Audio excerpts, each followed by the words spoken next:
You've felt it, haven't you? That strange sense of knowing. The moment you meet someone for the first time, but it feels like a reunion. That dream that doesn't feel like a dream, but a memory. That pull toward a place you've never been. Yet somehow, it feels like home. They'll tell you it's your imagination. They'll say it's just coincidence, but your soul knows better. Because some truths don't live in the mind. They live in the body, in the silence. In the ache behind your eyes when you hear a language you've never studied. But understand, you weren't born for the first time when you arrived here. You've been here before, many, many times. And whether you believe in past lives or doubt them entirely, some part of you has always wondered.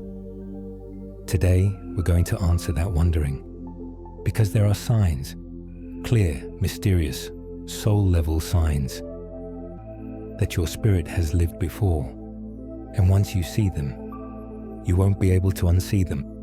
Let's begin.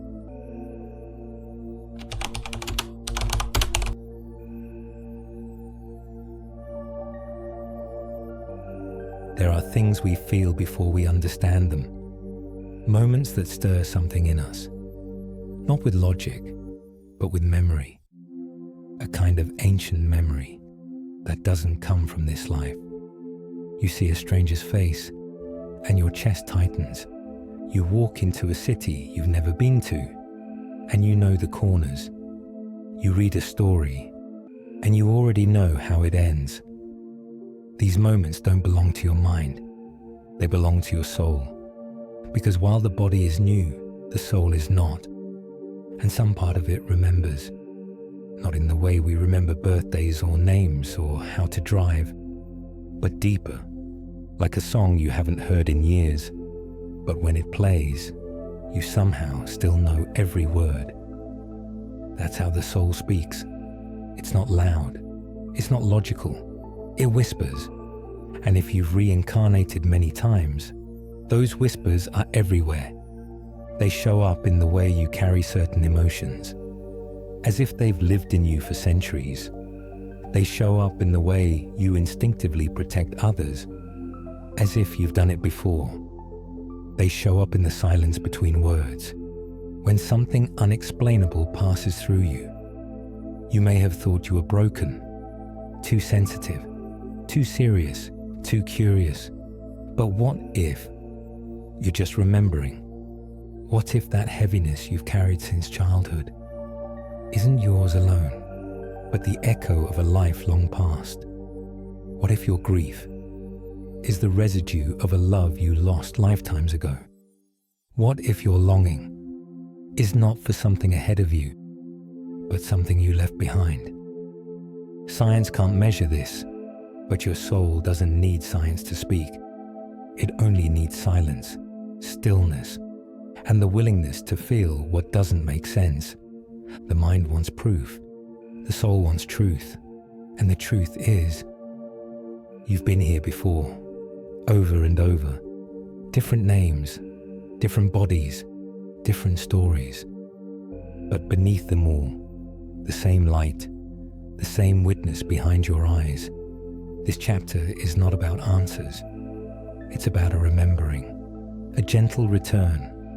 And if something in you stirs while hearing this, if you feel a pull you can't explain, don't ignore it.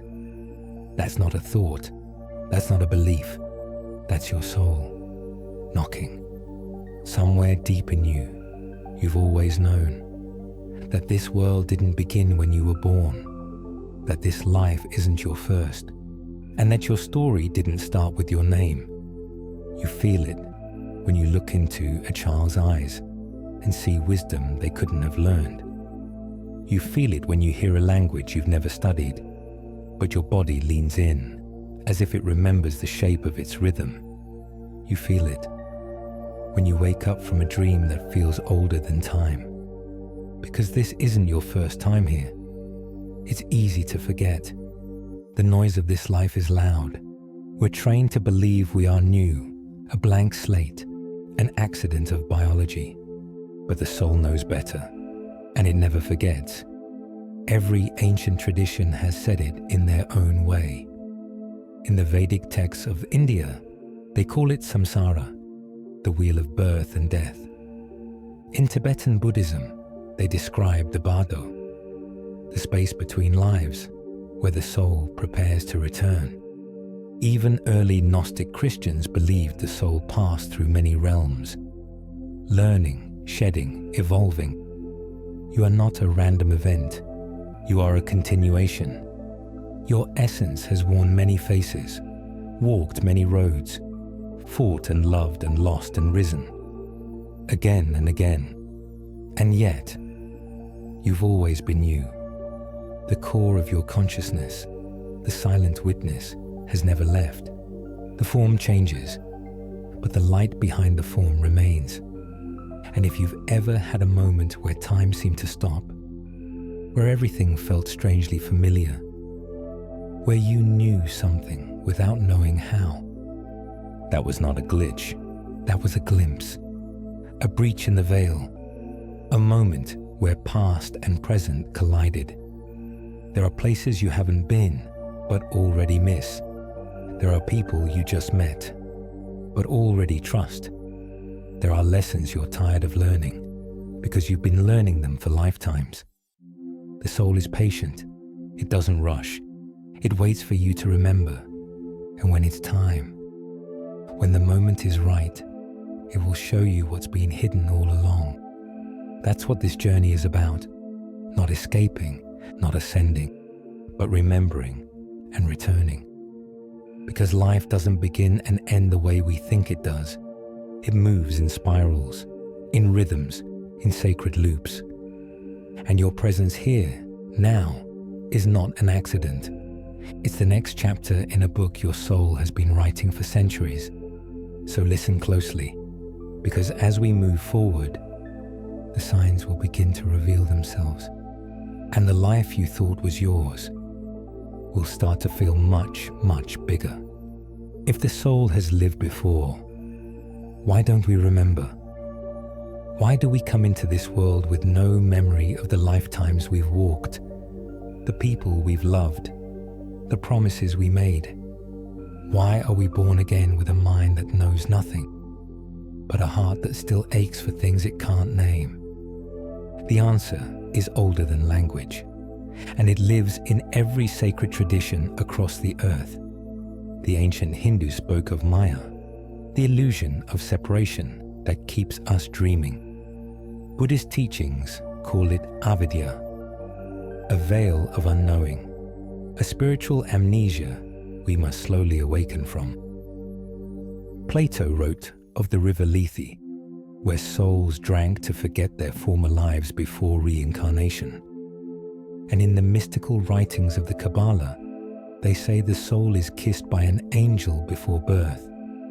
And in that kiss, all memory is sealed away. They all describe the same thing, the veil of forgetfulness, a divine forgetting, not a punishment, but protection. Because to remember everything would be unbearable. The pain, the loss, the betrayals, the children we held and lost, the wars we fought, the lives we couldn't finish. Imagine waking up in a new body, with the grief of 1,000 deaths heavy on your chest. The veil allows us to begin again, to see the world with fresh eyes, to love without fear, to learn without the weight of what came before. But forgetting doesn't mean it's gone. The soul remembers, in flashes, in dreams, in the way your heart reacts before your mind understands. It remembers through music that makes you cry for no reason, through landscapes that feel like home, even when your passport disagrees, through fears that don't belong to this life, and talents that do. That's the paradox. We forget so we can remember. Not all at once, but slowly, deliberately, at the pace the soul is ready to reveal. And every déjà vu, every sudden knowing, every deep connection that feels older than time, these are not coincidences. They are cracks in the veil, glimpses of who you've been and who you've always been. And if you're starting to feel that remembering rise inside you now, you're not alone. You're not imagining it. You're awakening. Because the veil is not a wall. It's a mist. And when the light hits just right, you begin to see through it, not with your eyes, but with your soul. And what you see, you may not remember the details, not the names, not the faces, not the years or cities or languages spoken, but something remembers. And when the past begins to bleed through, it doesn't always speak in full sentences. It shows up in fragments, soft flashes, echoes, moments that don't make sense to the mind, but feel completely real to the soul. You're walking down a street you've never been to, and suddenly, the light hits a wall and your chest tightens. You don't know why, but you do. It's the sound of the wind, the scent of the air, the way the shadows fall just so. And for a split second, you're not here anymore. You're somewhere else, or maybe someone else. That's how the past slips through. Not in grand visions, but in quiet, personal, sacred interruptions. Deja vu is one of the oldest signs of past life memory. It's not just a brain glitch, despite what modern science has claimed. Because science can measure brain waves, but it can't measure the soul's grief, or longing, or knowing. Studies at the University of Virginia's Division of Perceptual Studies have documented over 2,500 cases of children who claim to remember past lives, offering names, places, even cause of death, with no way of having known. One child described the town he used to live in, recalled a store his family once owned, and recognized photographs of people from another life, all confirmed later by researchers. And while these stories make headlines, there are subtler, more common signs, like the recurring dream you've had since childhood. Always the same village, the same stone path, the same emotion you can't explain, like hearing a song for the first time and weeping uncontrollably, or the moment you step into a cathedral in a foreign country and feel something ancient in you rise to the surface, a mix of reverence and loss. These are the signs the past is still with you, not as a shadow, but as a companion. You're not haunted, you're remembering, because when something was left unfinished, when love was cut short, when a vow was never fulfilled, the soul carries it forward. It doesn't forget, it waits. And when you are ready, truly ready, the veil begins to lift, and you'll start to notice the conversation you're sure you've had before, the stranger who feels like family, the emotion that hits too fast and too deep to belong to this life alone. These aren't glitches, they're messages. The past isn't gone, it's just waiting for you to see it. And now, you're beginning to. It happened on a quiet morning. No ceremony, no preparation, just wind. I was standing alone in a place I'd never been before. And yet, everything felt too familiar. Not in the way a tourist feels wonder, but in the way an old soul feels return. The path beneath my feet was made of old stone, cracked, uneven. The kind of stone that holds stories in its dust. The kind that remembers. I didn't know the names of the streets. I didn't speak the language. But my body moved through it like it had been here 100 times before. Every turn felt like instinct. Every alley like memory. And then the wind shifted. It was subtle, not dramatic, just stillness, followed by the softest current of air brushing past my cheek. And for one impossible second, I wasn't in my body. I was somewhere else, someone else. There was no flash, no clear image, just the feeling. but it was enough. A heaviness in the chest, a sudden pressure behind the eyes, the sting of tears rising for no reason, and a knowing that didn't come from the mind, but from the marrow. I don't know who I was. I don't know what happened, but I know I've walked that path before. And I know something unfinished brought me back. That's how memory hides. Not always in dreams or symbols or hypnotic regressions, but in moments like this. A shift in the wind, a certain angle of light, a scent you can't place that suddenly unlocks the floodgates. These moments can feel small, but they aren't.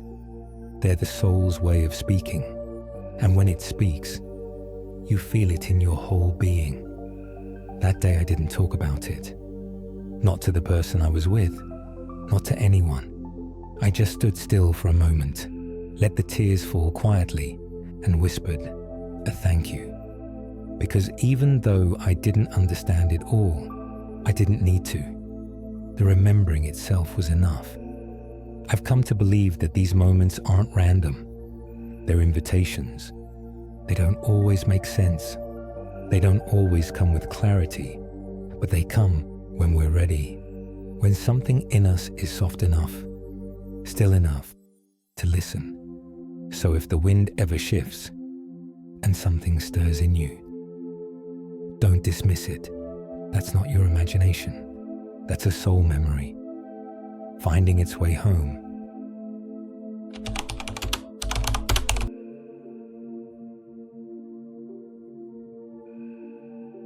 Take a breath, because what you're about to hear may change the way you see everything, not just your life, but your identity, your memories, your patterns, your pain. The story you've been telling yourself about who you are might only be a chapter in a much longer book. And what if that book didn't start with your birth?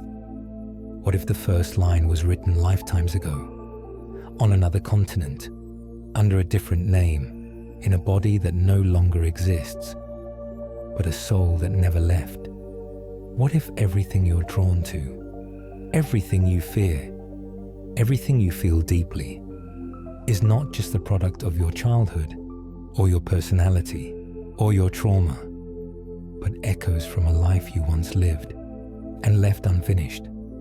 That idea might sound impossible, or maybe it sounds familiar, because deep down, you already know, you felt it. In the dream that felt more real than waking, in the strange ache you carry for places you've never seen, in the way your heart races for someone you've just met, as if your cells remembered them before your eyes ever did.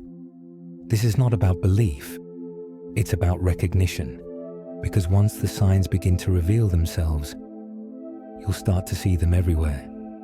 And they won't just explain your past. They'll illuminate your present. The challenges you can't escape, the fears that don't make sense, the talents you never trained for, the connections you feel too deeply, too quickly. Each one, a thread in the tapestry your soul has been weaving across lifetimes. And maybe, just maybe, the reason you're watching this right now is because your soul is ready to remember. Not all at once, not with every detail, but enough to begin the return to who you've been, to why you're here, to what's calling you forward now. In just a moment, we're going to begin. 9 signs, 9 keys, each one a mirror. Not to who you appear to be, but to who you truly are underneath it all. As you listen, don't just think, feel, sense. Let the part of you that existed before this life be the one that listens now. Because the signs are not coming. They've already been here, waiting, whispering, and now, revealing.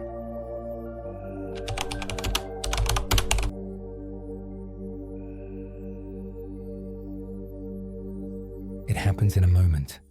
No warning. No build-up, just a quiet collapse in the fabric of time. You're somewhere new, a cafe in a city you've never visited, a hallway in a stranger's home, a forest path you've never walked. And suddenly, everything feels like it's already happened. The way the light falls through the window, the tone of someone's voice, the position of your hands, the smell in the air, your breath catches. You don't just feel familiar, you feel returned. That's déjà vu, but not the kind most people talk about. Not the dismissive kind.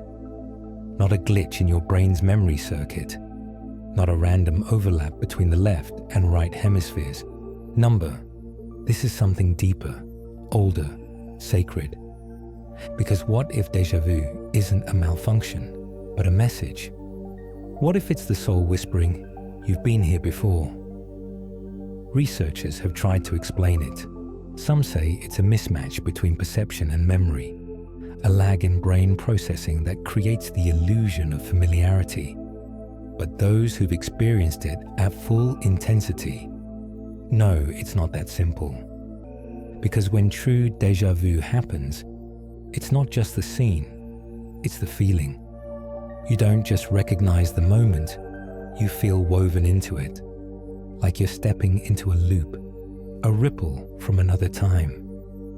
Still echoing through this one. Some traditions believe it's a memory from a parallel reality. Others say it's a brief tear in the veil between lifetimes. A glitch, not in your mind, but in your reincarnational timeline. A break where memory leaks through. And maybe you felt it. Standing on a staircase, knowing you've climbed it before, but not in this life. Hearing someone speak a sentence you already know they're about to say. Not because you've heard it, but because you've lived it. Some déjà vu comes with emotion, a sudden rush of sadness, a calm wave of peace, a longing that has no name. That's not imagination. That's the soul remembering. The more frequently it happens, and the more visceral it feels, the more likely it is tied to a past life. You haven't yet fully remembered. Not all memories return in dreams. Some slip through in ordinary places. A grocery store, a passing song, a hand brushing yours. And when they do, they remind you that time is not linear. The past isn't gone. It lives beneath the surface, waiting for moments like this. Moments where time folds, and you feel your eternal nature wrapped inside a single second. So the next time it happens, don't brush it off. Breathe into it, feel it fully, because you may be standing exactly where you once stood before. And for just a moment, your soul remembered the way home. Sometimes you meet someone, and everything shifts. There's no effort, no small talk, no hesitation. It's like the air between you recognizes itself, like something ancient just woke up. And without needing to explain anything, you feel safe. It doesn't happen often, but when it does, you feel it instantly. A glance, a sentence, a shared silence that speaks louder than words. It's more than chemistry. It's more than personality. It's soul recognition. Because some connections don't begin in this life, they continue. Across lifetimes, across time zones and skin tones and family lines. You've walked with these people before, laughed with them, held them, lost them, and promised, somehow, to find them again. And now, here they are, in a coffee shop, on a subway train, in a class you almost didn't take, by pure chance. But the soul doesn't believe in chance. It believes in contracts. And some souls, no matter how far they travel, always find their way back to each other. These instant connections are one of the most powerful signs that your soul has lived many lives, because you're not meeting for the first time. You're remembering. Psychologist Carl Jung called it the collective unconscious. a web of archetypes and shared memory that transcends the individual mind. But mystics have always gone further. They've said that the heart remembers what the mind has forgotten. You might meet someone and feel an overwhelming sense of love, or even grief, without knowing why. You might finish each other's thoughts, speak the same phrases, or feel like you've known them forever. Within days. That's not a fantasy. That's a soul you've traveled with before. In spiritual traditions, these are sometimes called soulmates, soul family, or karmic companions. They're not always here to stay. Some come to remind you, some come to teach, and some come simply to witness who you're becoming. But no matter how long they stay, they arrive right on time.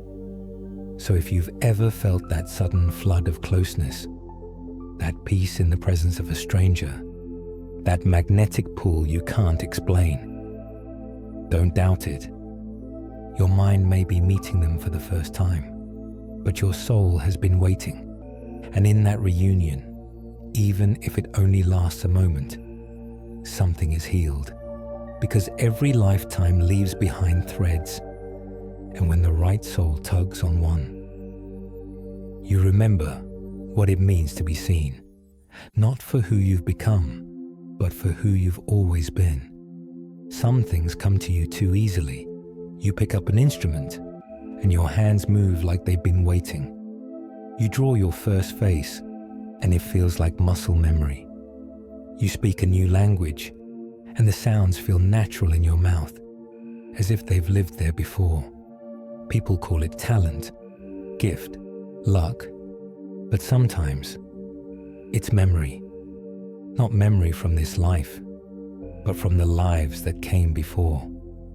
The soul does not start over when you are born. It carries what it's learned, not always as knowledge, but as frequency, an imprint. And that imprint shows itself in ways that don't always make sense. Children who play instruments they've never studied. Young dancers whose bodies seem to remember every movement. Writers who channel stories from times they've never lived. Painters whose hands know techniques no one ever taught them. It's not just ability, it's remembrance. In Hindu philosophy, this is known as samskara, impressions left on the soul from past actions, skills, and experiences that ripple forward into future incarnations. The Buddhists speak of vasanas, subtle tendencies and latent habits that echo across lifetimes.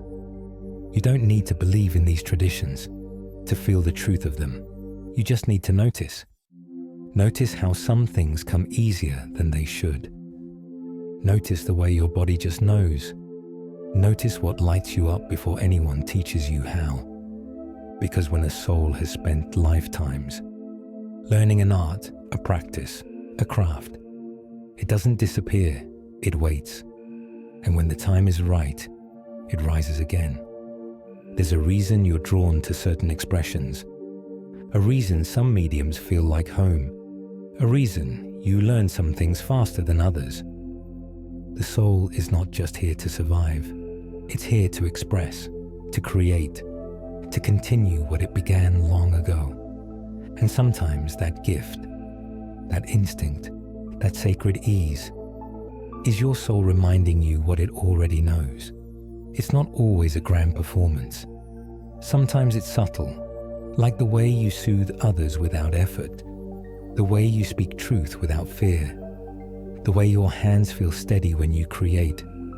Not every gift is meant to be famous, but every gift is a sign, a thread from another life, showing up again in this one.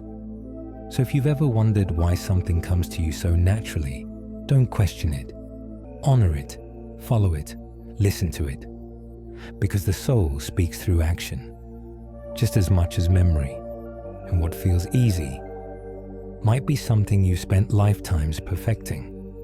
Some dreams don't feel like dreams. They feel like doors. You wake up with the echo of another world in your chest. Not just a strange story, but a memory. You are wearing clothes you've never owned, speaking words in a language you've never studied, walking streets that no longer exist, or maybe haven't yet. And still, it feels familiar, too familiar. Not like imagination, more like remembering something that was always there, just waiting to surface. Dreams are one of the soul's favorite ways to speak, because in sleep, the ego quiets, the veil softens, and what's buried rises. In ancient traditions, dreams were never dismissed. They were sacred, messages from the spirit world. In the Bible, they guided prophets. In the Upanishads, they were seen as a path to divine knowledge. Carl Jung called them the language of the unconscious, symbols carrying meaning from deeper layers of the self. But some dreams go beyond symbols. They feel real. You wake up disoriented, emotional, longing for something you can't name, someone you can't place, a version of yourself you barely recognize, and yet fully remember. And then there are the flashes in waking life, a sudden image, a scent that triggers a scene that never happened, a memory you didn't live but still feel in your bones. Maybe it's a battlefield, or a temple, or a quiet kitchen in a forgotten village. You can't explain it, but it stays with you, and you wonder, how can I miss a place I've never been? How can I remember something that isn't mine? But what if it is? What if these glimpses aren't fiction, but fragments, pieces of other lives, breaking through the surface of this one? The soul stores everything, every moment, every emotion, every lesson and loss, not in the brain, but in the energetic field around you. What some traditions call the Akashic Record, a library of the soul, accessible not through logic, but through openness, through dreams, through stillness, through the quiet cracks in consciousness. You don't have to understand the dream for it to mean something. You don't have to prove the memory for it to be real, because what matters is how it moves you, how it lingers, how it shifts something inside you. That can't be explained, only felt. If you've ever had a dream so vivid you couldn't forget it, a memory that came out of nowhere and never left, pay attention. You're not crazy. You're not imagining it. You're remembering something your soul once lived. And that's not just a sign. It's a sacred invitation. There are fears that make sense. A close call in childhood, a traumatic event, a story passed down from a parent's voice. But then, there are fears that appear without warning, without logic, without a cause. You fear deep water, but you've never learned to swim. You fear fire, but you've never been burned. You fear tight spaces, bridges, falling, silence, and no one can tell you why. And yet, the fear lives in your body, not just your thoughts. Your heartbeat races, your palms sweat, you freeze or flee, not from danger, but from memory, because the soul stores everything, especially the moments that hurt. When something traumatic happens in a past life, it doesn't always disappear. Sometimes it lodges itself in the energetic body. Sometimes it echoes into this life, not as memory, but as fear. Psychiatrist Dr. Brian Weiss, author of Many Lives, Many Masters, documented patients who healed lifelong phobias, only after recalling their origins in past lives. One woman, terrified of drowning, recalled a vivid memory of dying in a flood in another life. After reliving it, the fear lifted. No therapy, no medication, just remembering. That's the power of hidden memory. It doesn't need to be conscious to control us. It just needs to stay buried. And the more irrational the fear feels, the deeper the root may be. Because trauma leaves a mark, not just on the mind, but on the spirit. You might fear abandonment because you lost everyone in a past life. You might fear betrayal because you were once deceived in war. You might fear your own voice because it once led to exile, or worse. This life is not always the beginning of the wound. Sometimes it's just where the wound reappears. And unless we recognize that, we keep searching for answers in the wrong places. We try to treat symptoms without ever touching the source. But the soul remembers, and your fear, as overwhelming as it feels, is not a weakness. It's a message. It's not here to punish you. It's here to be witnessed, to be faced, to be freed. When you begin to honor the fear without shame or resistance, you begin to loosen its grip. And in that loosening, you may find a story that's much older than the one you thought you were living. So if you carry a fear that makes no sense, don't ignore it. Don't silence it. Ask it what it remembers and listen closely, because beneath the fear is a truth the soul is trying to bring back to light. And when you see it clearly, you may no longer need to fear it at all. Some places call to you before you ever arrive, before you learn their history, before you even understand why you're drawn. A country, a culture, a time in history that feels like home, even though your passport says otherwise. It might be ancient Egypt, Renaissance Italy, feudal Japan, the temples of India, the stone circles of Britain. You see the imagery and feel something stir. You hear the music and it unlocks emotion. You watch a film set in that era and it feels less like fantasy and more like memory. This fascination isn't random. It's not just curiosity. It's remembrance. Many spiritual traditions teach that the soul carries a vibrational imprint from every life it has lived. In Hindu belief, the concept of vasanas explains how certain desires, habits, and affinities carry over through lifetimes, subtly influencing our present preferences. In Tibetan Buddhism, rebirth is shaped by karma and mental imprints, which means even unfulfilled dreams or deep attachments to places can follow the soul forward. And in modern metaphysical teachings, this is sometimes referred to as soul resonance. You resonate with certain places because you've been there. You feel pulled to certain times because a piece of your story lives there still. Maybe you walked those cobblestone streets. Maybe you studied in those temples. Maybe you fought in those wars.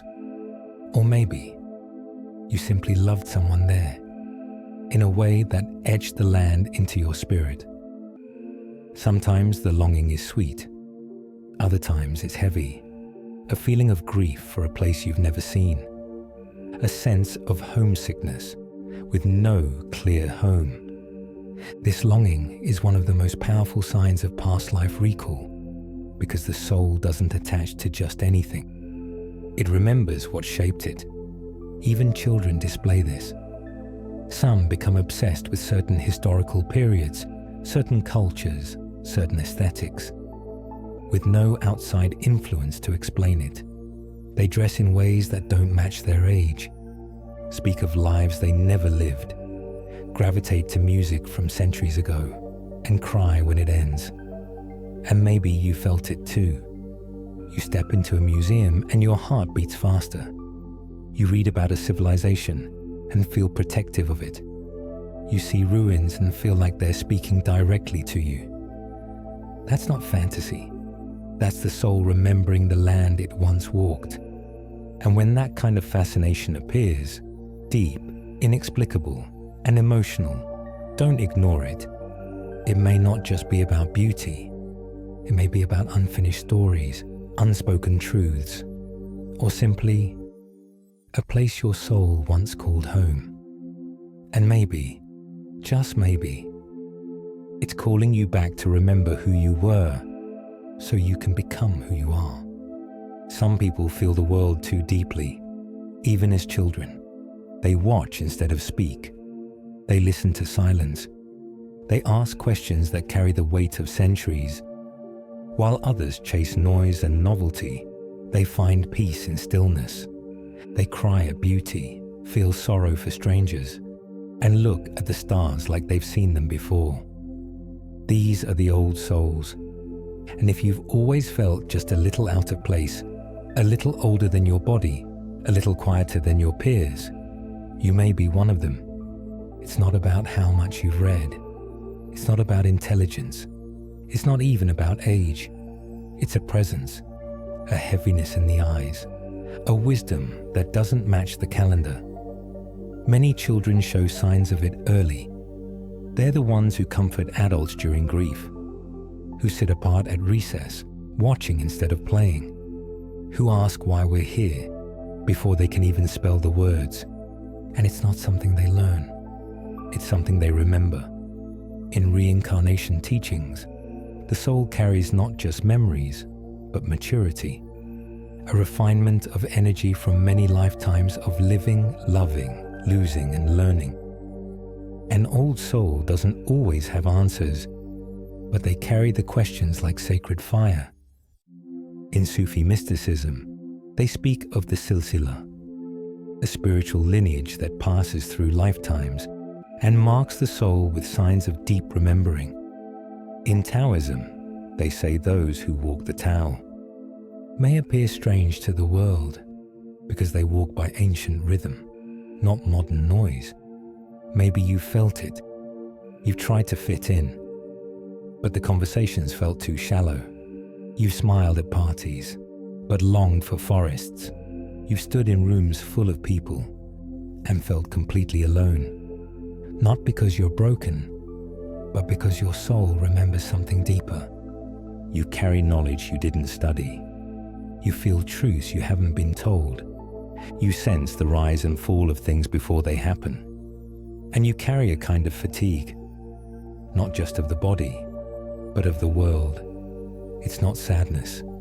It's ancientness. And it's not a curse, it's a gift. Because old souls are here for something more. Not always louder, not always grander, but deeper. They come to guide, to hold space, to remember, so others can begin to. So if you've always felt like you didn't quite belong here, that you were older than your face and wiser than your age, believe it, your soul has walked this path before. And the world needs what you remember, even if you don't have the words for it yet. Some experiences repeat, not once, not twice, but over and over. Different faces, different settings, but somehow, always the same feeling. The relationship starts beautifully, then ends in betrayal. The opportunity looks promising, but slips away at the last moment. You try to speak your truth, but your voice disappears again. And you wonder, why does this keep happening?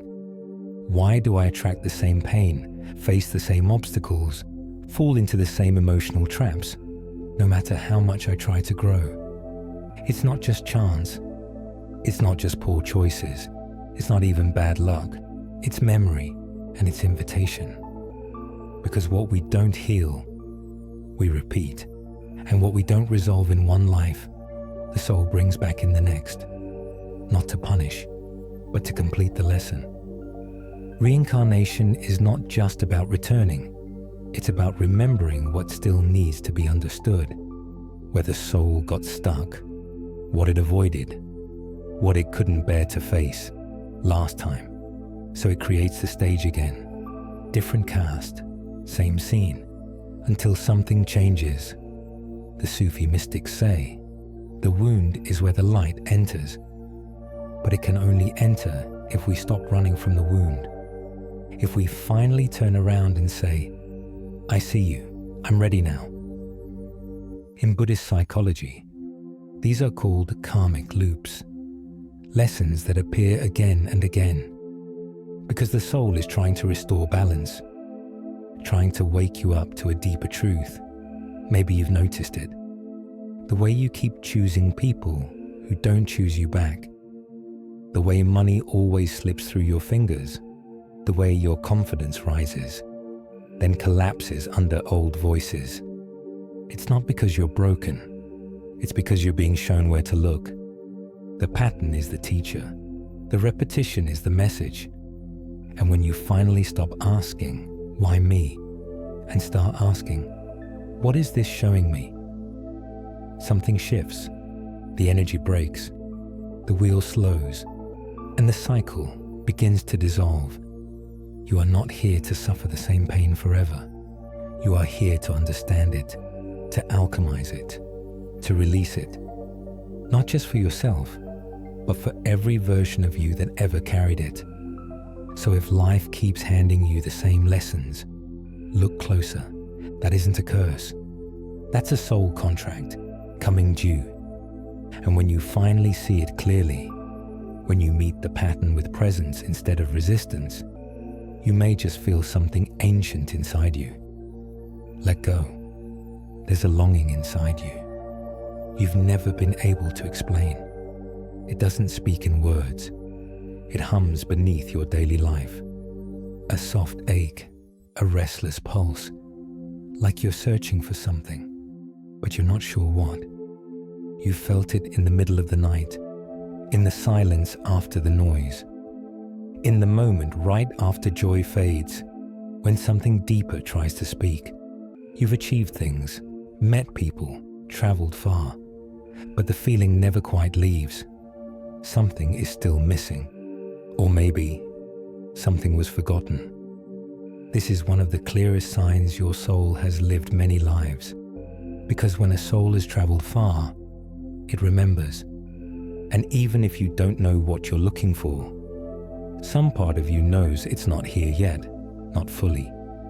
In ancient mystical texts, this has been called divine homesickness. The Gnostics believed the soul came from a higher realm, and that life on earth is a kind of sacred forgetting. In Sufism, the longing is known as shauq, a deep yearning for the beloved, for the eternal source we once came from.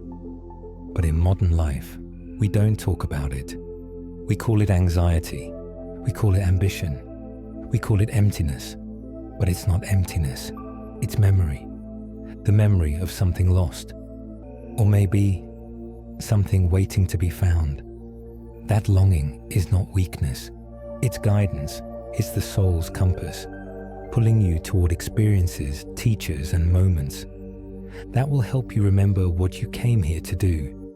And maybe you felt it for years. Maybe it's the reason you never fit in. The reason you look up at the stars and feel both wonder and sorrow. The reason you're drawn to books on ancient wisdom, on reincarnation, on the soul. It's not random. It's resonance. You're remembering something without knowing how you know. And that quiet ache inside you. It's not asking for more noise, more distraction, more external success. It's asking for depth, for truth, for purpose. Because the soul doesn't come here to sleep. It comes here to awaken, to heal, to grow, to remember. And that feeling that something is missing is often the soul inviting you to look beyond the surface, beyond the job, beyond the titles, beyond this life alone. So if you felt that pull, that sacred unrest, that whisper in the quiet hours, telling you there's something more, don't ignore it. That's not just longing. That's your soul, searching for what it once knew, and maybe already starting to find it.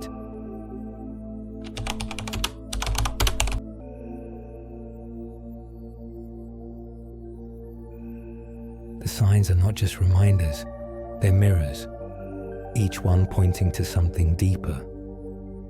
A lesson your soul has been trying to carry through time, because past lives don't return to haunt you. They return to teach you, not in the form of facts or history, but in emotion, in energy, in the patterns that repeat until you finally pause and listen.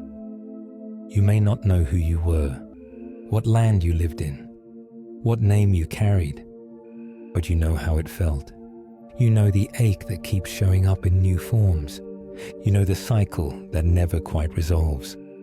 You know the way your heart leans towards certain people and away from others without reason. This life is not separate. It's a continuation. Every soul has its curriculum. Some come to learn forgiveness.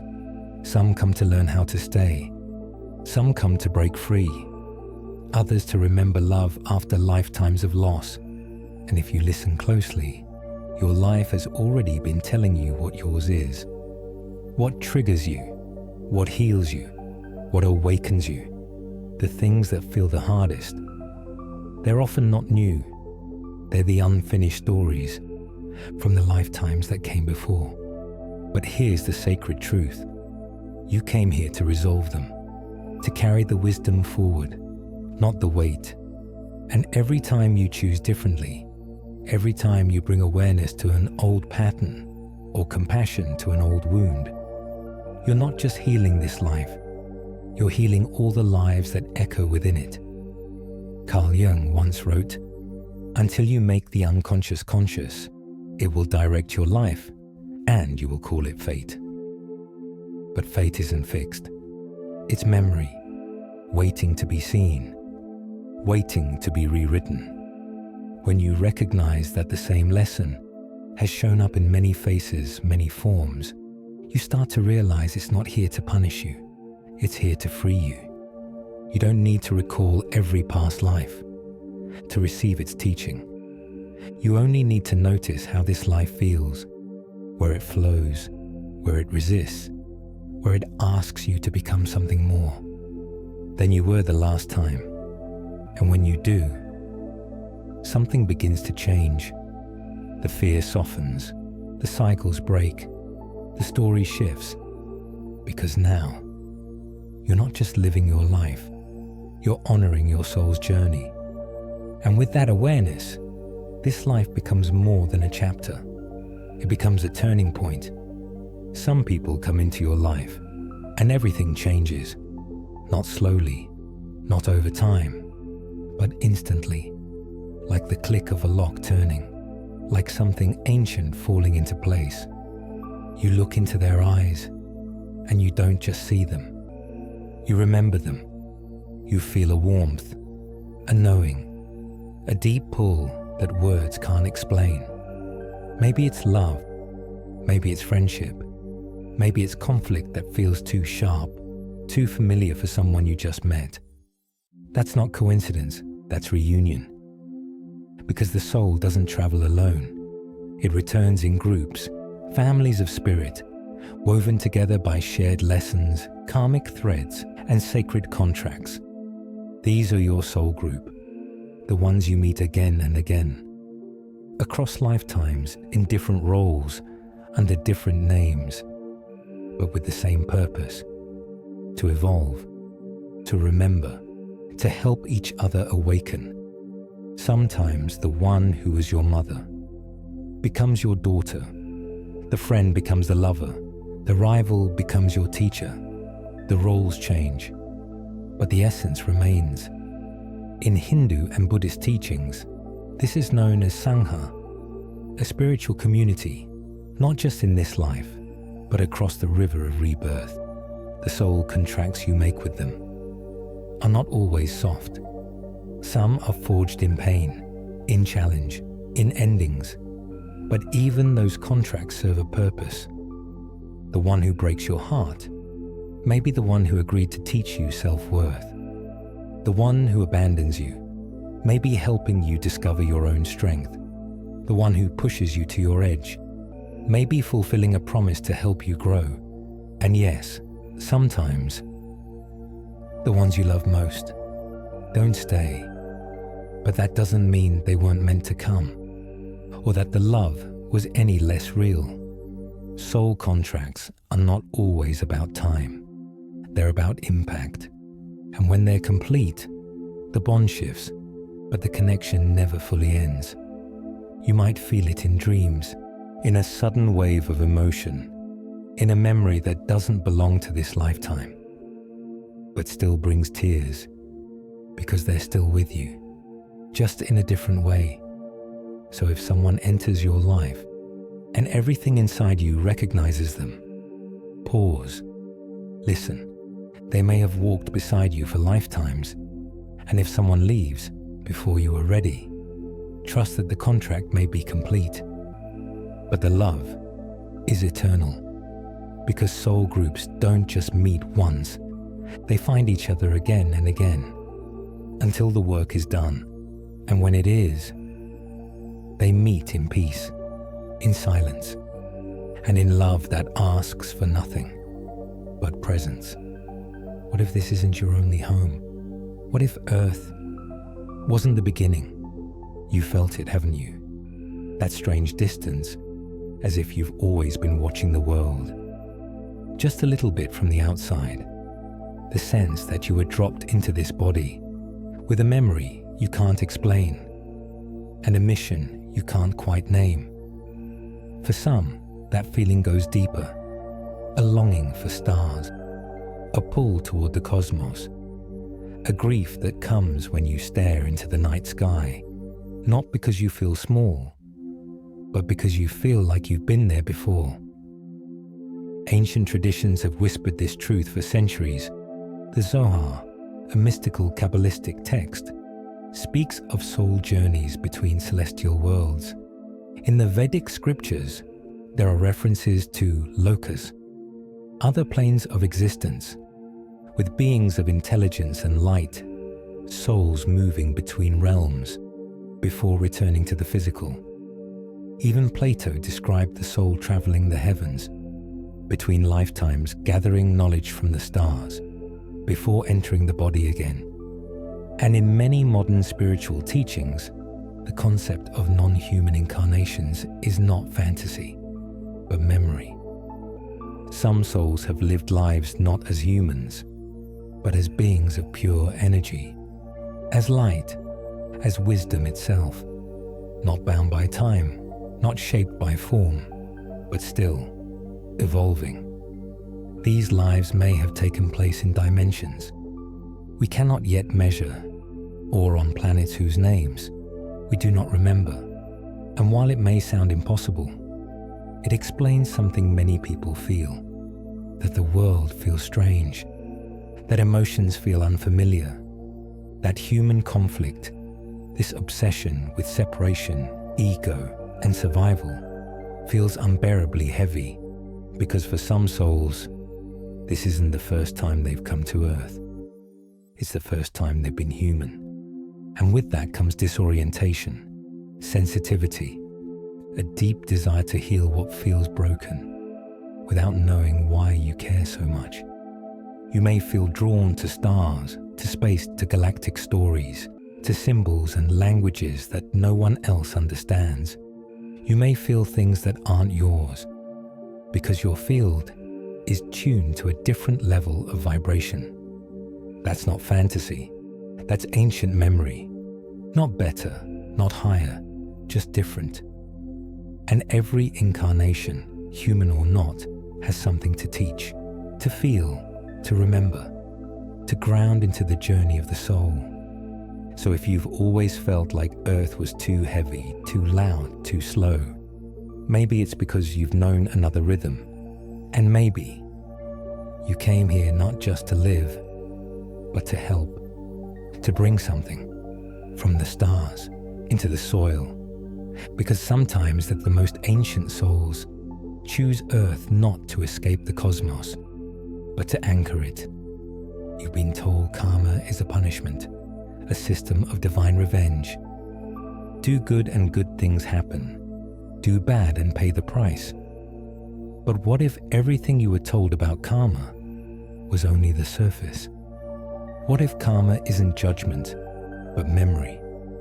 Not a cosmic punishment, but a vibrational reflection, showing you yourself. What if the challenges you face aren't here to hurt you, but to wake you up? Karma isn't the universe against you. It's your soul. calling you back to balance, back to truth, back to presence, back to the part of you that remembers. You are not a victim, you are the creator. In Sanskrit, the word karma simply means action. It is the natural law of cause and effect, a ripple created by every thought, every choice, every movement of energy. There is no judge, no celestial scoreboard, only resonance. Energy returns to its source, not to punish, but to complete its cycle.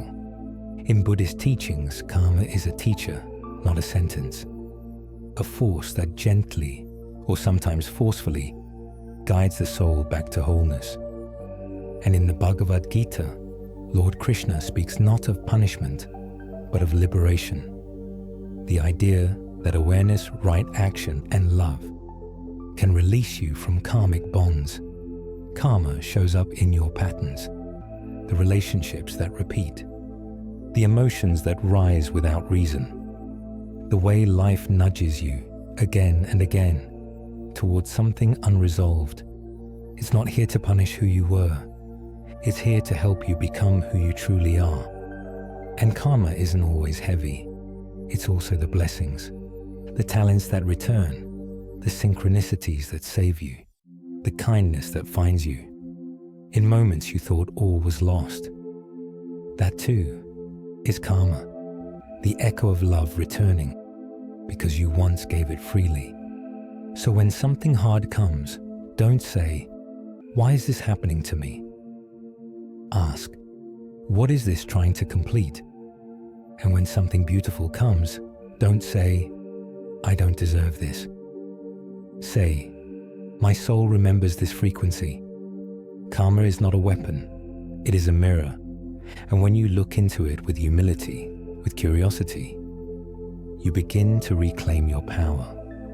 Because karma is not something that happens to you, it's something you're always creating, with your thoughts, your choices, your presence. So treat your words like seeds, your energy like water, and your actions like fire, clearing what no longer serves. Because the soul doesn't need perfection, it needs alignment. And karma isn't here to punish you for forgetting. It's here to gently remind you of what you came here to remember.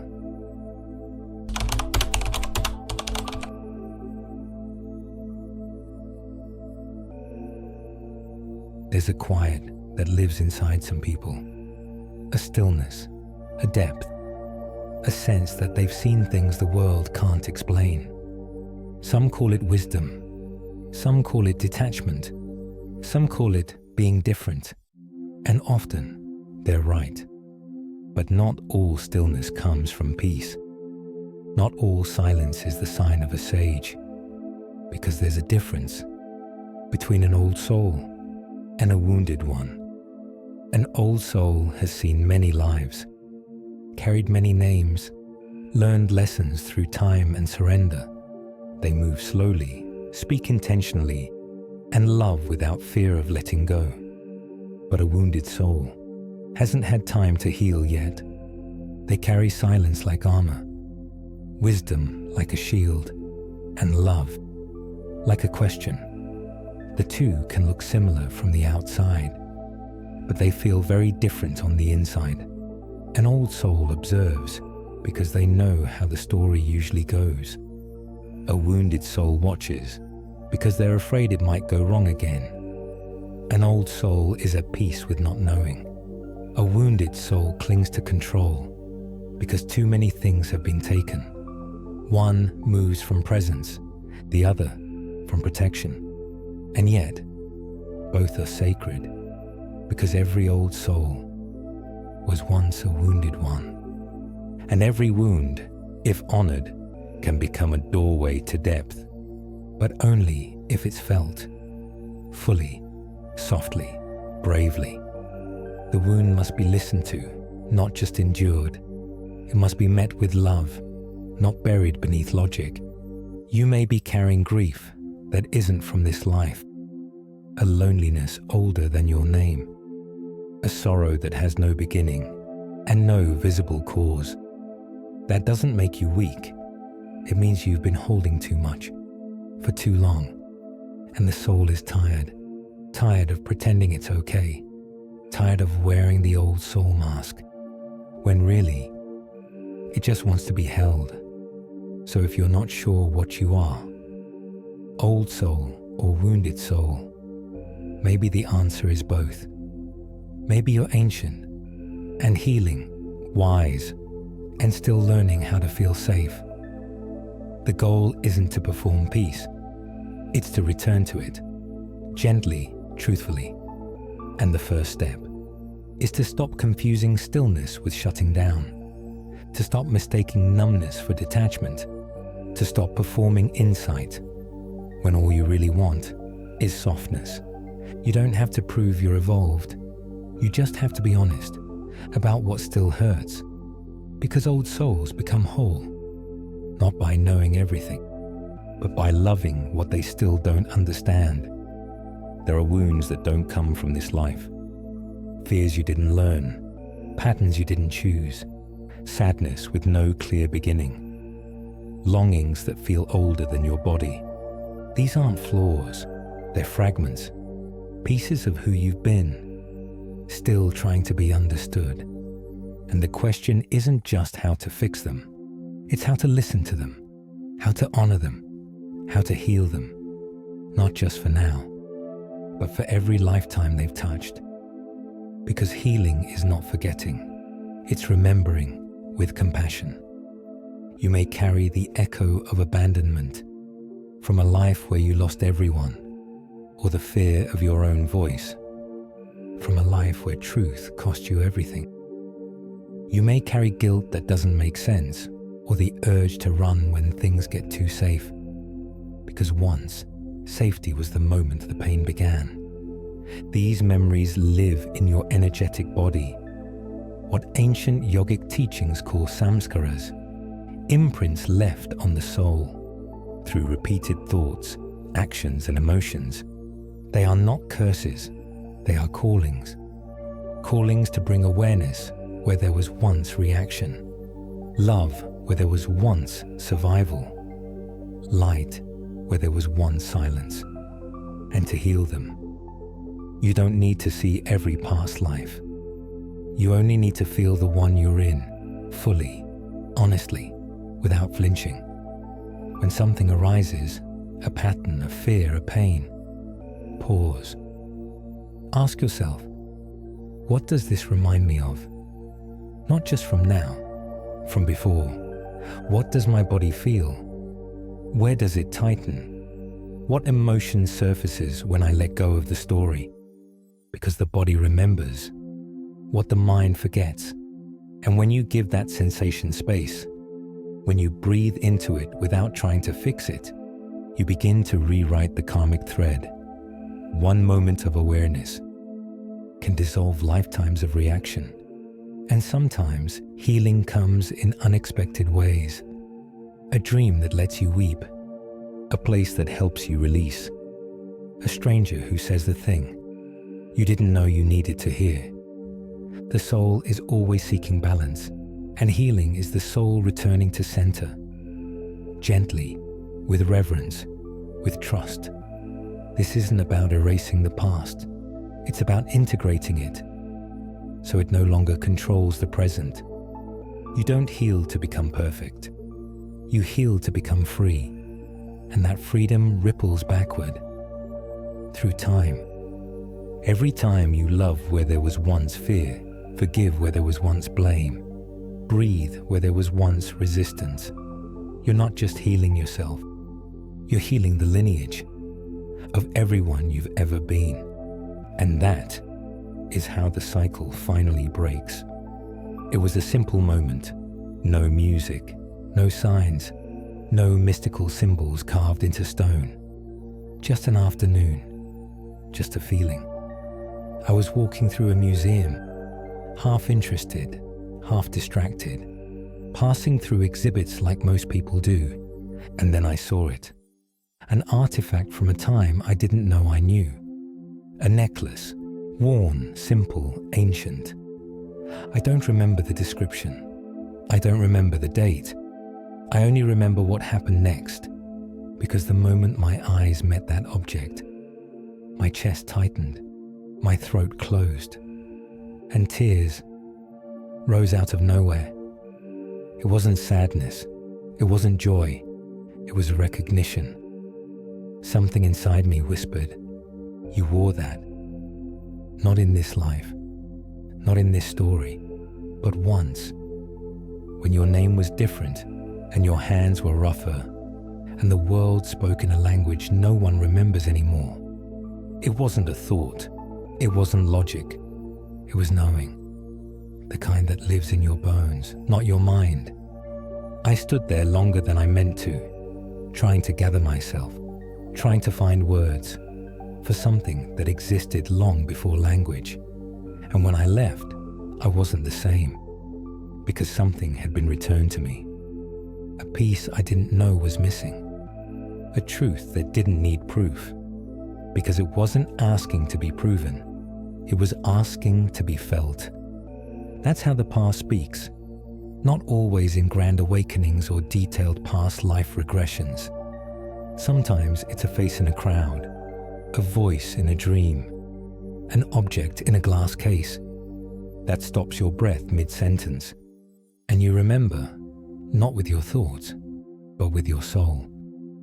The poet Rumi once wrote, "Don't grieve. Anything you lose comes round in another form." I didn't know what I had lost, but that day I felt what had come round. And since then, I've looked at life differently. Not everything needs to be explained. Some things are meant to be remembered, to be honored, to be felt deeply before they slip back beneath the surface. You may have had moments like this, moments where something meaningless suddenly feels like everything. That painting, that name, that dream you've had since you were 5. These are not accidents, they're echoes. And when the past speaks, even if it's just for a moment, listen. It may be the very thing that brings you back to yourself, not the person you've become, but the soul you've always been.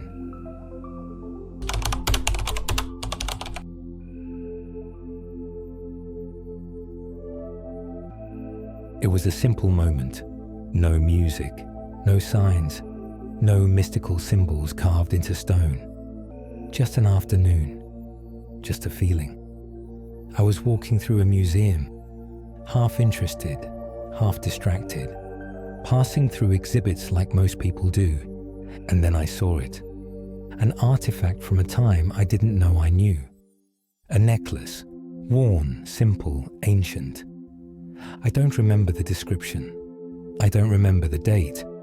I only remember what happened next, because the moment my eyes met that object, my chest tightened, my throat closed, and tears rose out of nowhere. It wasn't sadness, it wasn't joy, it was a recognition. Something inside me whispered, "You wore that. Not in this life, not in this story, but once, when your name was different and your hands were rougher, and the world spoke in a language no one remembers anymore." It wasn't a thought, it wasn't logic, it was knowing, the kind that lives in your bones, not your mind. I stood there longer than I meant to, trying to gather myself, trying to find words for something that existed long before language. And when I left, I wasn't the same, because something had been returned to me. A piece I didn't know was missing. A truth that didn't need proof, because it wasn't asking to be proven. It was asking to be felt. That's how the past speaks, not always in grand awakenings or detailed past life regressions. Sometimes it's a face in a crowd, a voice in a dream, an object in a glass case that stops your breath mid-sentence, and you remember, not with your thoughts, but with your soul. The poet Rumi once wrote, "Don't grieve. Anything you lose comes round in another form." I didn't know what I had lost, But that day, I felt what had come round. And since then, I've looked at life differently. Not everything needs to be explained. Some things are meant to be remembered, to be honored, to be felt deeply before they slip back beneath the surface. You may have had moments like this, moments where something meaningless suddenly feels like everything. That painting, that name, that dream you've had since you were 5. These are not accidents, they're echoes. And when the past speaks, even if it's just for a moment, listen.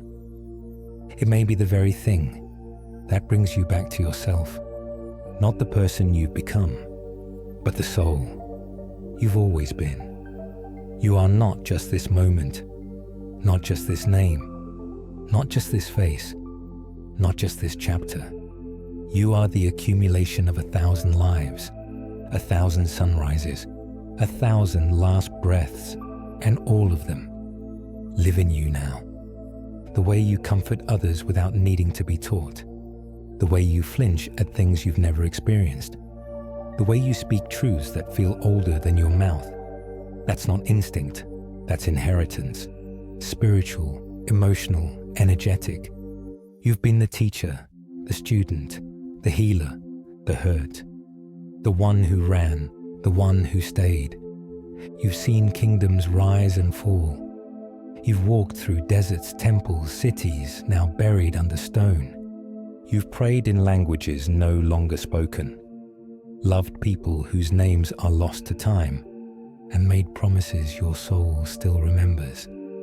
And in each life, you left something behind and brought something forward. The fear, the tenderness, the wisdom, the longing. It's all with you now. When you look in the mirror, you see one face. But the soul behind your eyes is made of many, each lifetime a thread, woven into the tapestry of who you are becoming. And this life, this one, is not an accident. It's a continuation. The lessons you are learning now didn't begin here. They've been unfolding. Over centuries, the love you're healing now was fractured long ago. The voice you're learning to trust was silenced once and has waited for this life to rise again. You may not remember the details, but your body does. Your heart does. Your soul has never forgotten. This is why some things feel so big, so deep, so unexplainably sacred. You are not just reacting to the moment. You are responding to the entire story. And when you start to honor that, not with fear, but with reverence, you begin to walk differently. You begin to move through the world with the grace of someone who knows. They've come a long way to be here. Because you have. And every time you choose compassion instead of closing, every time you choose courage instead of avoidance, every time you choose presence instead of escape, you are healing not just for yourself, but for every version of you who didn't have the chance. You are the soul at the turning point, and this life is the moment everything begins to remember. You may not know how you got here. You may look at your life and see a trail of wrong turns, losses, loves that didn't last, and roads that disappeared beneath your feet. But listen closely, because even the detours have always been part of the path. Everything you've been has brought you here. Every mistake, every moment of doubt, every tear shed in silence, every time you started over, every time you thought you were broken beyond repair. None of it was wasted. Not one breath, not one heartbreak, not one night you couldn't sleep because something inside you refused to let go. They were all initiations, each experience a key, not to punish you, but to shape you, to soften what needed softening, to awaken what was still asleep, to break open the parts of you that were always meant to hold light. The path hasn't been straight, It's spiraled, it's doubled back, it's led you through shadow and silence and surrender. But even when you felt lost, you were never off track, because the soul doesn't move in straight lines. It moves in patterns, in spirals, in rhythms that don't make sense until they suddenly do. And now, you're here, not by accident, but by arrival. The pain you've carried wasn't a sign of failure, it was a sign of depth. The confusion wasn't weakness, it was your soul recalibrating, listening for something deeper than logic, searching for something real enough to anchor into. And you found it, not because everything is clear now, but because you're finally able to hold the questions without running from them. You're no longer trying to be who you were. You're remembering who you've always been, and that remembering is what this life has been waiting for. So breathe, look around, feel the weight of all that brought you here. The lessons, the people, the lifetimes. They're not behind you, they're within you. And they didn't break you. They brought you home, here, now, to this very moment. And if it feels like you're finally ready to see, to heal, to rise, it's because you are. This is not the end of your journey. It's the convergence of all your journeys. And everything that came before was simply preparing you for what comes next. You've been told you were broken, too sensitive, too quiet, too intense, too much, or not enough. You've looked at the pieces of your life and wondered how they ever belonged together. You've questioned your worth because of what you've lost, what you feared, what you haven't yet become. But what if you were never broken?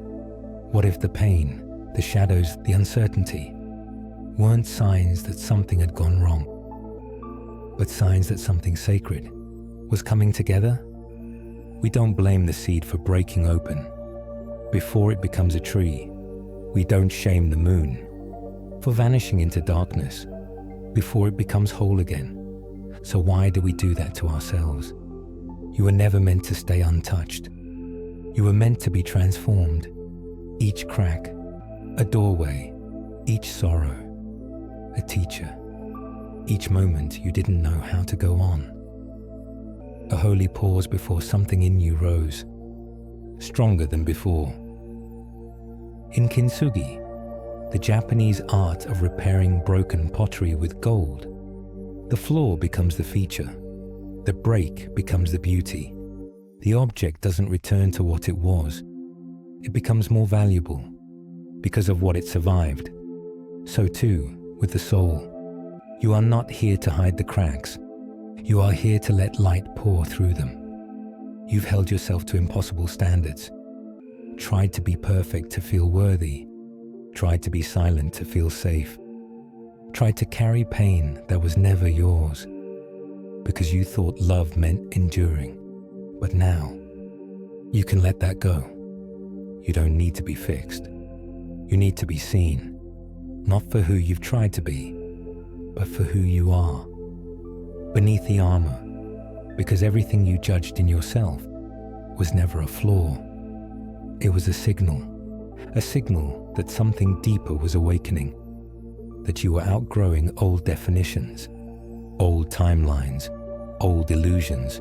You weren't falling apart, you were breaking open, becoming softer, more aware, more honest, more whole. And maybe it took longer than you wanted. Maybe the path was messy, maybe it still is. But wholeness doesn't mean everything is clean. It means everything belongs. The joy, the grief, the doubt, the awakening, all of it. You are not behind. You are not late. You are right on time for the life your soul came here to live. And maybe for the first time, you're seeing that you never needed to be anyone else. You only needed to come home to everything you already are. And that is wholeness. Reincarnation isn't about running away. It's not a punishment. It's not a trap. And it's not a game. It's about evolving, becoming, shedding what isn't you, and remembering what always was. You didn't come here to escape suffering. You came to transform it. You didn't return because you failed. You returned because your soul said yes to growing more deeply than it ever has before. In ancient Eastern traditions, Hinduism, Buddhism, Jainism, reincarnation is not a curse to fear.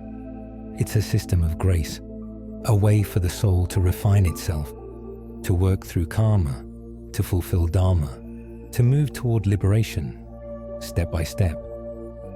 The point was never to get it perfect in one life. The point was to become more aware with each one.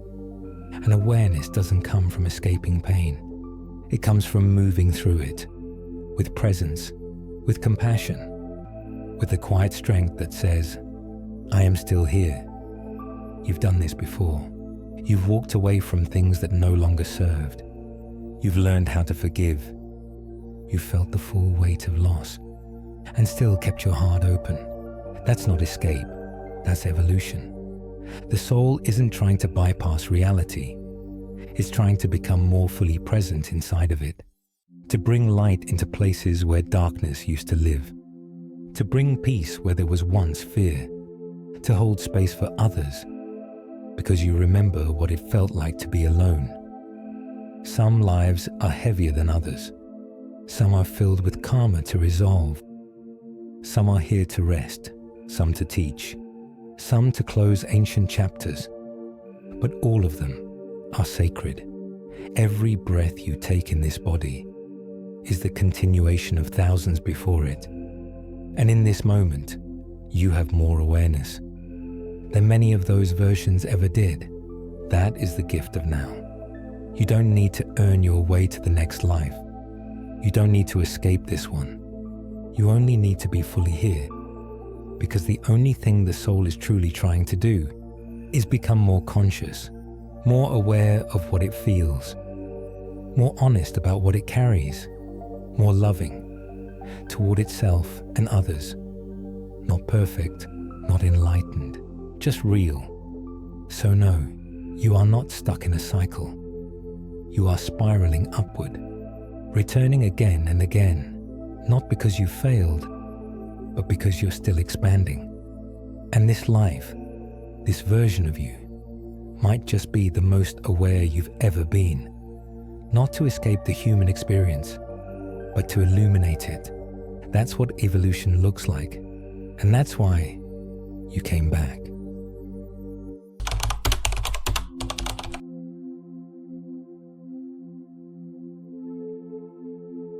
Now that you remember, what do you do? What do you do with the knowledge that your soul has lived many lives, that your fears, your gifts, your longings aren't random but echoes, that you've died before, loved before, fallen, risen, awakened, and forgotten again? You don't need to rush into action. You don't need to fix everything. This awareness alone is a beginning, because the truth is, you were never meant to just know. You were meant to feel, to live differently, to choose with intention, not urgency. This remembering isn't about becoming someone new. It's about letting go of everything you're not. So what do? You slow down. You listen more. You stop trying to get over your pain and start asking what it's teaching you. You stop blaming life for being unfair and begin asking where the cycle is inviting you to choose differently. You let your relationships become sacred mirrors, not just companions or conflicts, but opportunities. You stop calling things bad luck and start calling them karma, not in shame, but in power. You let your intuition speak louder than your fear. You allow your gifts to resurface, even if they don't make sense yet, even if no one else understands them. You forgive more quickly. You release more gently. You stop looking for a finish line and start honoring the rhythm, of the spiral. You don't need to remember every past life to heal what's still unfolding in this one. You only need to stay awake, to be present when the old stories arise, to breathe when the old fears whisper, to remind yourself, this has happened before, but this time, I choose differently. You begin seeing the sacred in what used to feel ordinary. You hold space for your emotions instead of silencing them. You become softer with others because now you see they're carrying lifetimes too. You stop needing to explain yourself and instead you trust the part of you that knows. And slowly you stop needing proof. You stop asking for permission. You stop questioning whether you're worthy of peace because you understand you've earned every breath of it, every time you broke but came back softer, every time you forgot but found your way home again. You're not here to transcend your humanity. You're here to inhabit it fully, consciously, lovingly. That's the gift of remembering, not so you can escape, but so you can finally arrive beneath all the noise, beneath the thoughts, the doubts, the endless striving. There is something waiting, something ancient, something true, something that has never once stopped speaking. Your soul, it doesn't shout, it doesn't beg, it waits, patiently, like a candle left burning in the quietest room of your being. You felt it, in the stillness between breaths, in the ache behind your ribs when everything is silent, in the way your body reacts before your mind can explain why. That's the soul, not trying to teach you something new, but trying to remind you of what you already know. The message isn't loud, it's not complicated, but it is powerful. It may sound like, slow down, let go, forgive, speak, rest, come home. It may rise as an image in your dreams, a voice in meditation, a truth that returns again and again, no matter how many times you try to silence it. And when you finally get quiet enough, still enough, honest enough to hear it, you'll know. Because it won't feel like something you've learned. It'll feel like something you've always carried. Every soul has a message, a purpose, a song that only it can sing through the human experience. It may not be grand, it may not be public, it may not look like anyone else's path, but it will be real. And when you listen to it, truly listen, you begin to move differently. You stop living from reaction and start living from reverence. You stop chasing meaning and start embodying it. You realize that the deepest guidance was never in the external signs. It was in the still, small voice that never left you. The Gnostics said that within every soul is a spark of divine remembrance, a voice older than time, calling you back to the sacred. And it's been with you through every lifetime, every heartbreak, every moment of awe. It's the part of you that never died, the part that always knew. And now, it wants to be heard, not in a rush, not in a performance, but in the quiet trust that you are finally ready to listen. So make space, even just a little, each day, each moment. Turn down the volume of the world and turn inward, because your soul has been whispering your name across lifetimes.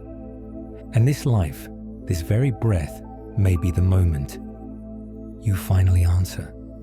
So, how many signs have you felt? You don't need to answer out loud. You don't need to make a list. Just feel. Feel what stirred, what echoed, what reached through the veil and touched something ancient in you. Was it the déjà vu? That feeling of stepping into a moment. That felt like it had already happened. Because maybe it had. Was it the instant connection with someone? you just met, but felt like you'd known forever? Was it the dreams? The images that came out of nowhere, but stayed with you, long after the morning light returned? Was it the fear you never understood, the talent you never learned, the place you missed without ever going? Or maybe it was that ache, the longing that lives beneath the surface, pulling you towards something you've never quite found in this world. Because it isn't from this world alone. If even one of these stirred something in you, then you felt it, the remembering. And if more than one did, then maybe, just maybe, you're not here to question it anymore. Maybe you're here to honor it. Because these signs weren't given to you to confuse you or distract you or overwhelm you. They were given to awaken you, to remind you that you're more than this moment, more than this name, more than this body, this culture, this identity. You are the witness, the keeper, the soul that said yes to returning. And these signs, they're your roadmap, not to tell you exactly where to go, but to remind you why you're walking.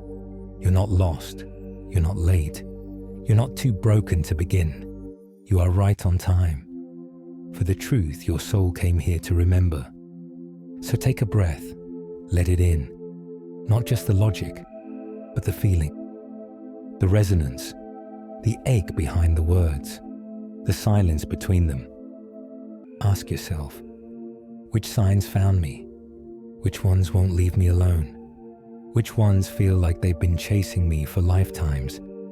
And then, don't rush to answer, just sit, just feel.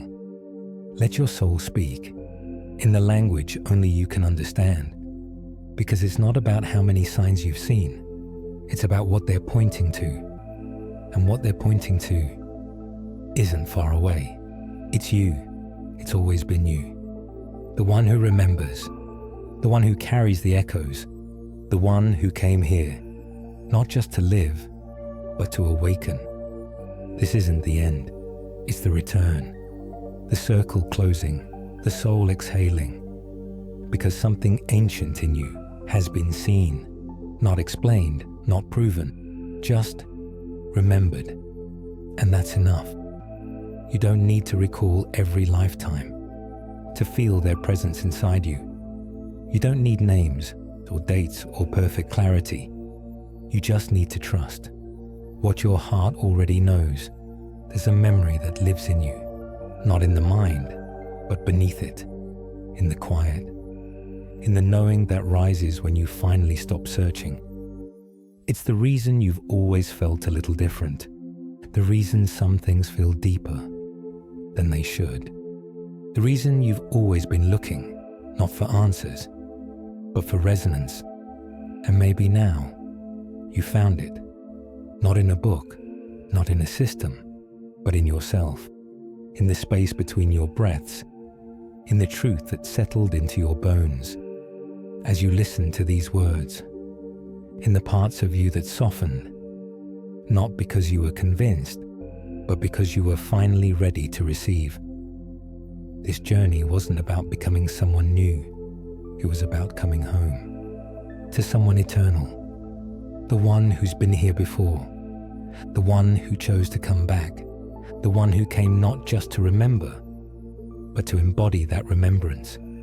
Because now you see differently, you walk with more presence, you love with more reverence, you carry your shadows, not as shame, but as evidence of how much you've lived. And maybe you still don't have all the answers. That's okay. The soul doesn't need certainty. It only needs connection. So let this be your closing and your beginning. Let this be the moment you say yes to the path your soul has been guiding you toward. For lifetimes, a path of healing, of listening, of remembering not just where you've been, but who you truly are. Not broken, not lost, but luminous, wiser than you knew, stronger than you believed, more ancient than your reflection reveals. So take a deep breath.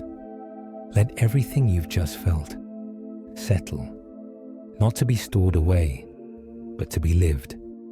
Because the truth is, you've never really forgotten. You've just now allowed yourself to remember. Welcome to the hidden voyage. Welcome home. And if this journey awakens something in you, share it. Leave a comment below. Let us know which sign spoke to your soul, because your voice might be the very mirror. That helps someone else remember too. If you felt something, subscribe, because this is just the beginning. And if you know someone who's been searching for answers, send this to them, because maybe this is the message they've been waiting for lifetimes to hear. Soul Whisper and Soul Creator, the hidden voyage. If this journey moves something in you, don't let it end in silence. Let it echo. Share it with someone still afraid to speak of death, still avoiding the mirror, still pretending time is infinite. Let this video be the hand you extend, the torch you pass, the doorway they didn't know they were seeking. Leave a comment, not just to speak, but to witness. What part of you is beginning to awaken? What have you been avoiding that now asks to be seen? And if your soul feels ready to keep walking, deeper, quieter, truer, then this is your place. Not just a channel, but a temple. Subscribe and join a circle of seekers who no longer run from the end because they've begun to live from it.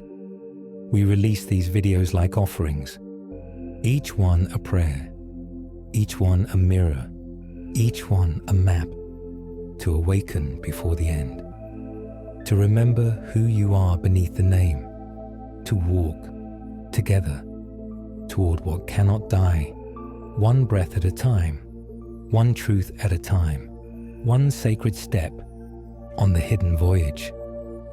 Soul Whisper and Soul Creator. The hidden voyage.